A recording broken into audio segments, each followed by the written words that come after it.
লাগতেছে, সংস্কার হওয়ার পরে দেখা যাবে যে কতটুকু সংস্কার করতে পারছি আর কতটুকু করা লাগবে। ট্রাফিকের দায়িত্ব পালন করে কেমন লাগছে? ট্রাফিকের দায়িত্ব পালন করে ভালো লাগতেছে, আবার অনেকে কথা শুনে না, তাদের জন্য একটু মাঝে মাঝে রাগ হয়, কিন্তু আমাদেরকে তো কন্ট্রোলে থাকতে হবে। তো দ্যাটস ওয়াই আমরা কারোর সাথে খারাপ বিহেভ করতে চাই না, সবার সাথে ভালো বিহেভ করে আমরা যতটুকু পারতেছি অতটুকু বলেন যে আমরা শীঘ্রই চাই যে যতটুকু দ্রুত সম্ভব ট্রাফিককে আমন্ত্রণ করবো যে আপনারা আপনাদের যা দাবি ছিল সেগুলো আস্তে আস্তে উচিত, হ্যাঁ সেগুলো রেখে তাদেরকে আবার ফিরিয়ে আনার, কারণ স্টুডেন্টরা তো আর পড়াশোনা বাদ দিয়ে সারা জীবনে এভাবে ট্রাফিক কন্ট্রোল বা পরিষ্কার পরিচ্ছন্নতা কাজ করতে পারবে না। তো দ্যাটসে আমি বলি যে পুলিশদেরকে আনানো, তারপরে আমাদের আনসার ভাইরা অনেক হেল্প করতেছে, তাদেরকে অনেক থ্যাঙ্কস। এই জন্য তাদের বড় অবদান আছে আমাদের, আবার অনেক স্কাউট টিমরাও আমাদের হেল্প করতেছে। আমি নিজেও একজন স্কাউট, সেই ক্ষেত্রে স্কাউটের হয়ে আমি অনেক ট্রাফিক লাইন ঠিক করছি। এখন আশা করবো যে পুলিশ ভাইরা তারপরে আনসার ভাইরা যাতে রাস্তায় এখন যেই অনুরোধটা আরেকটা আছে সেটা হচ্ছে কোনো স্কুল কলেজের ভিতরে যেন দলীয় ছাত্র রাজনীতি না থাকে, এটা আমাদের সবচেয়ে বড় চাওয়া। আমরা আসলে কোনো ধরনের লেজভিত্তিক রাজনীতি আসলে চাই না, তো এটা যেন নিশ্চিত করা হয়। যতটুকু আমাদেরকে দেখিয়ে দিয়েছি ততটুকু করার ট্রাই করছি। এটা আসলে যতটা আনন্দের সাথে অনেক কষ্ট করে এই ট্রাফিক মেনটেন করা, এখন বুঝতে পারছি। নতুন বাংলাদেশ কেমন? নতুন বাংলাদেশ আসলে আমরা চাই যেখানে সবাই সবার মত প্রকাশ করতে পারবে। শিক্ষা ব্যবস্থাটা আসলে এমন হওয়া উচিত যে আমরা পুরো বিশ্বকে চ্যালেঞ্জ করতে পারবো। সুন্দর একটা বাংলাদেশ চাই যেখানে সবাই স্বাধীনভাবে। একটা জিনিস আমরা চাই সেটা হচ্ছে যে প্রত্যেকটা ডিপার্টমেন্টে অর্থমন্ত্রী বা মন্ত্রী যারা আছে, অফিসার বলেন যারা আছে, তারা যখন পদত্যাগ করবে বা রিজাইন নেবে তখন যেন তাদের যে টাকার পরিমাণ বা অর্থের যে পরিমাণ এটার জন্য হিসাব নেওয়া হয়, এটা আমরা চাচ্ছি। অ্যান্ড আরেকটা জিনিস আমরা চাই সেটা হচ্ছে ভার্সিটি হোক, কলেজ হোক বা স্কুল হোক, আমরা কোথাও কোনো দলীয় রাজনীতি চাই না।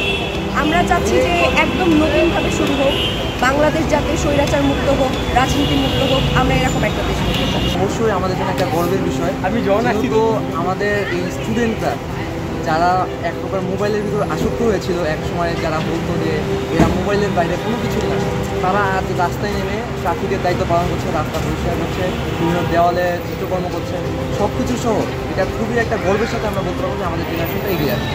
সবাই এইভাবে করতে চাই যাতে সব জায়গায় আমাদের পরিষ্কার পরিচ্ছন্ন থাকে।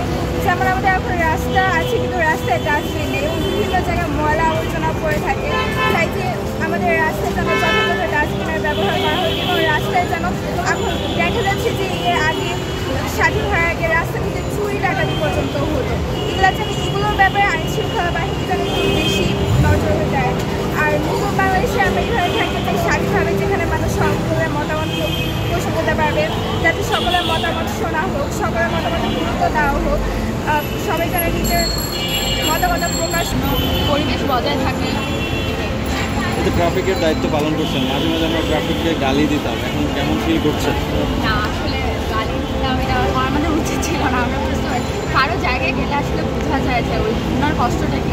এটা অনেক কষ্ট একটা কাজ, মানে রোদ বৃষ্টি সব কিছু উপেক্ষা করে ওখানে ওনারা কাজটা করছে। তো ওনাদের প্রতি অনেক রেসপেক্ট আমাদের, আমরা করলাম কয়েকদিন তো সুন্দরভাবে সাজানো হবে, এবং স্পেশালি আমাদের ছাত্র সমাজের সবাই জিনিস খেয়াল রাখবে। কেননা অবশ্যই আমরা এই 24 মাস খুব অবহেলিত, এখন আমাদের নতুন বাংলার জন্য আমরা নতুন বছর সাজাতে পারি সবাই একত্রিত হয়ে, এটা আমাদের কাম্য। এই যে ট্রাফিকের দায়িত্ব পালন করছেন, সব মিলিয়ে কেমন লাগছে? এতদিন আমরা ট্রাফিককে অনেক বকা দিতাম, কিন্তু এখন নিজেরা সেই ফিল্ডে কাজ করছি, কী ফিল করছেন? সত্যি কথা বলতে অনুভূতিটা খুব ভালো, সত্যি কথা অনুভূতিটা খুব ভালো। কেননা আপনার ট্রাফিক লাইন তারা যা কাজ করে আমরা আসলে তাদেরকে খুব ভিন্নভাবে কাজ করছি। প্লাস আমাদের এলাকার মানুষরা আমাদের মানে মুরব্বীরা আমাদের খুব প্রতিদিন আসে, আমাদেরকে উৎসাহ দিতে যায়, প্লাস আমাদেরকে অনেক স্নেহ করে প্রতিদিন, স্পেশালি যারা আমাদের খাবার দাবার অনেক খেয়াল রাখে। বাংলাদেশ এমনভাবে করতে চাচ্ছি আমরা ছাত্র সমাজ মিলে, যাতে আমরা সুন্দর এবং সমৃদ্ধিশালী একটা বাংলাদেশ করতে চাই, এবং এক্ষেত্রে আমাদের ছাত্র সমাজ থেকে আমাদের এগিয়ে আসতে হবে।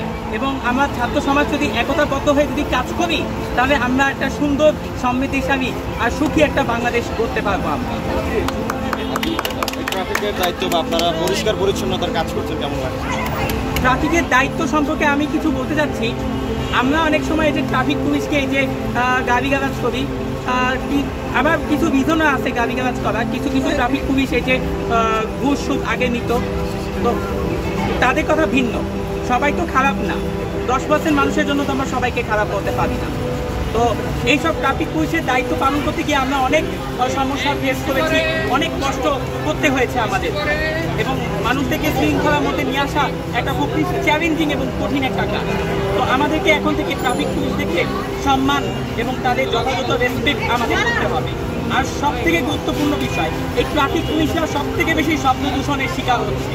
আমরা এই কয়েকদিন কাজ করে আমাদের শ্রবণ শক্তি কিছুটা একটু সমস্যা হচ্ছে একটু, তো এক্ষেত্রে তারা 12-13 ঘন্টা এরকম ডিউটি পালন করতেছে, তো তারা এই শব্দ দূষণের মারাত্মক ভিকটিম হচ্ছে।